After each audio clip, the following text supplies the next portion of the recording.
सत्य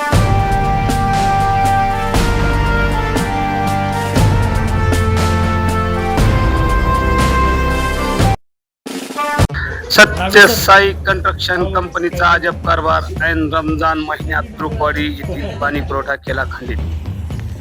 तुरुकवाडी ग्रामपंचायत अंतर्गत रोड लगत ग्रामपंचायत हद्दीतील पाणी पुरवठा योजनेची पाईपलाईन सत्य साई कंस्ट्रक्शन कंपनी लिमिटेड कडून शिरूर अनंतपाळ जाणाऱ्या मुख्य रस्त्याचे काम सुरू असून तुरुकवाडी येथील मुख्य पाणी पुरवठा योजनेची पाईपलाईन तोडल्याने 15 दिवसापासून वार्ड क्रमांक 3 मधील पाणी पुरवठा चक्क बंद केला आहे.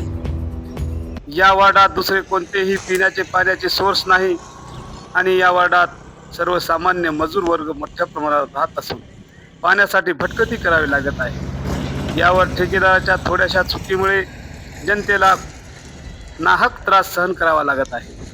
यासाठी वार्ड क्रमांक 3 मधील जनतेने ग्राम विकास अधिकारी व सरपंच यांना सांगून सुद्धा अद्याप दखल घेतली नाही की पाणी पुरवठा सुरू केला नाही. ऐन रमजान महिन्याच्या पवित्र महिन्यात मुद्दाम होऊन पाणी पुरवठा बंद केल्याने तुरुकवाडी ग्रामस्थांची चांगली तारांबळ उडाली आहे. यासाठी पंचायत समिती शिरूर अनंतपाळ गट विकास अधिकारी यांच्याकडे तात्काळ पाणी पुरवठा सुरू करावे असे आशयाचे निवेदन देऊन कळवले आहे. या योजनेला ज्यांनी कोणी खोडा घातला आहे, मुद्दाम होऊन पाणी पुरवठा योजना बंद केली आहे, त्यावर कडक कारवाई करावी अशी मागणी सुद्धा ग्रामस्थांनी या निवेदनाद्वारे केली आहे. समाज गर्जना न्यूज मराठी, लातूर.